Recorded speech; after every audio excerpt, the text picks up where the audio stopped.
Petrol 100 रुपये सस्ता। वज़ीर-ए-आज़म शहबाज शरीफ का अवाम को पहला तोहफा। कप्तान की रिहाई में चंद घंटे बाकी, पीटीआई ने बड़ी खुशखबरी सुना दी।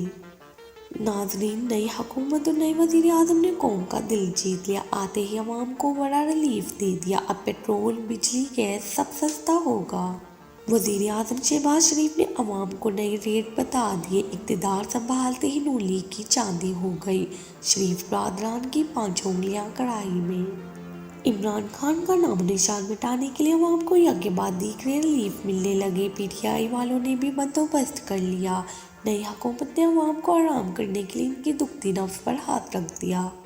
डॉलर भी 200 का और पेट्रोल भी 100 रुपये का करने की तैयारियां शुरू। मरियम नवाज ने भी अपना डंडा उठा लिया। चचा के साथ भतीजी ने भी इक़्तिदार में हमेशा के लिए रहने का भरपूर बंदोबस्त कर लिया। वो बंदोबस्त क्या है? क्या नून लीग की हुकूमत अवाम को रिलीफ दे सकेगी? क्या पेट्रोल और बिजली की कीमत कम होने जा रही है? क्या डॉलर के मुकाबले में अब रुपया भी अंधाधुंध महंगा होगा? क्या इमरान खान की जेल से रिहाई होने वाली है? इस हवाले से पीटीआई वालों ने क्या ऐलान किया है? क्या नून लीग को टफ टाइम देने के लिए फिर से इमरान खान को सियासी मैदान में उतारने की तैयारियां की जा रही हैं? इन तमाम बड़ी और अहम तरीन खबरों को इसी वीडियो में 1 बाय 1 डिस्कस किया जाएगा। नाजरीन, वज़ीर-ए-आज़म की कुर्सी वो आरामगाह है जिस पर जब भी कोई बैठता है तो इसे शुरू में फूलों की सेज लगती है, लेकिन जैसे ही वो इस कुर्सी पर 1 से 2 दिन गुजारता है इसकी अक्ल थकाने लग जाती है। और बाज़ तो ऐसे होते हैं कि इस फूलों को कांटों की सेज अपने लिए खुद ही बना छोड़ते हैं। इसकी मिसाल नून लीग की ले लीजिए, जो हर दौर में इस कुर्सी का मदा चख चुकी है, फिर भी लालच खत्म नहीं हो रही।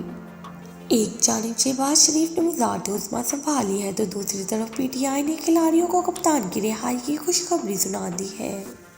इस खुशखबरी में कितनी सदाकत है? क्या इमरान खान आइंदा चंद घंटों में जेल से आज़ादी हासिल करने वाले हैं? क्या पेट्रोल 100 रुपया सस्ता होने वाला है?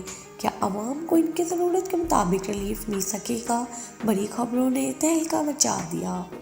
वीडियो की तफसील में जाने से कबल गुजारिश है कि चैनल को सब्सक्राइब कर लें ताकि हर आने वाली नई वीडियो का नोटिफिकेशन आप तक पहुंचता रहे।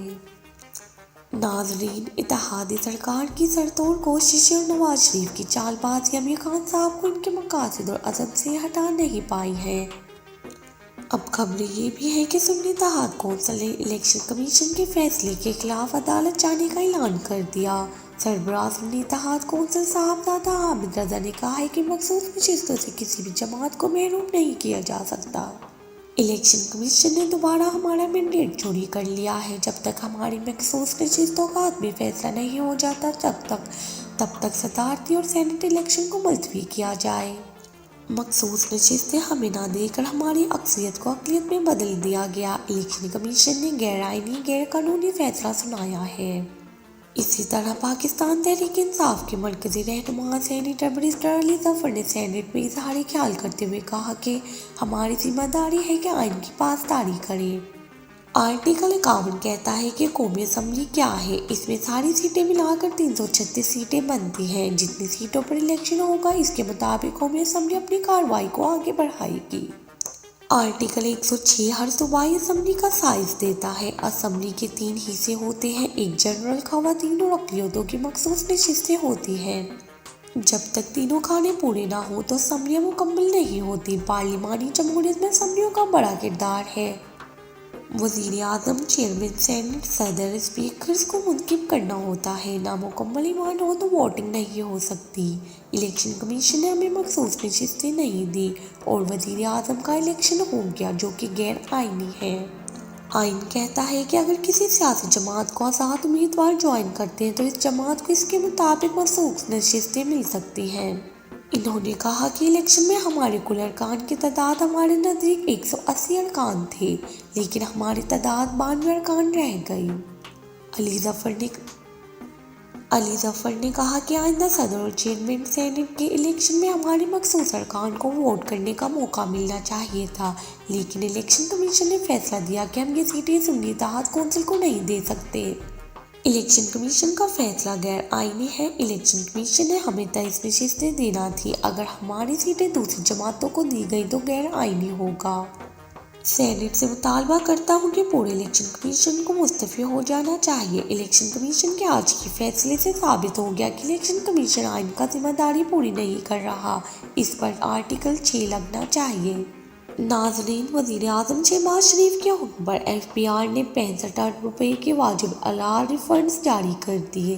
شہباز شریف نے حلف اٹھانے کے چند گھنٹوں بعد ملکی معیشت کی بحالی کے حوالے سے اجلاس کا انعقاد کیا اور نجکاری پر زور دینے کا اعلان کر دیا۔ وزیر اعظم نے آئی ایم ایف سے بات چیت کو فوری طور پر آگے بڑھانے کی ہدایت بھی کی۔ اہم اجلاس میں وزیر اعظم کو سیکرٹری خزانہ کی طرف سے ملک کی معاشی صورتحال پر تفصیلی بریفنگ دی گئی۔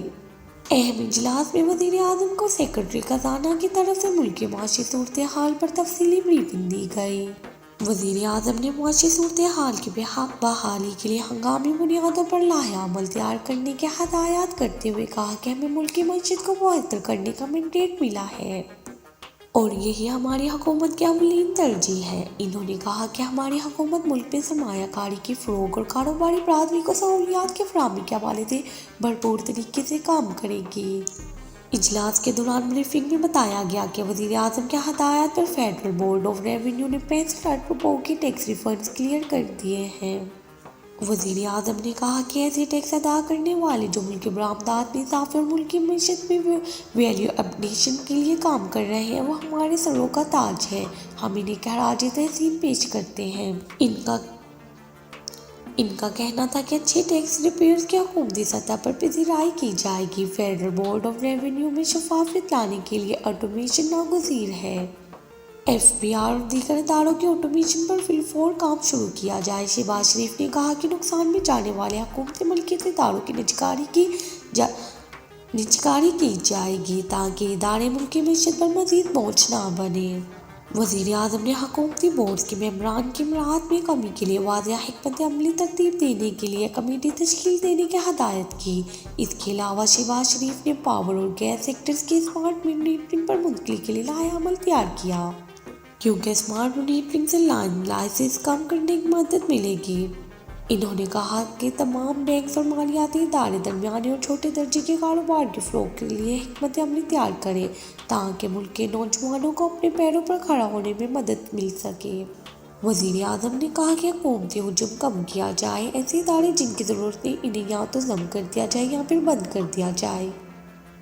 اس حوالے سے حکمت عملی بنائی جائے۔ اسپیشل انویسٹمنٹ فیسیلیٹیشن کونسل ملک میں معاشی استحکام کے حوالے سے ایک انتہائی اہم قدم ہے جس کو مزید مستحکم کیا جائے گا۔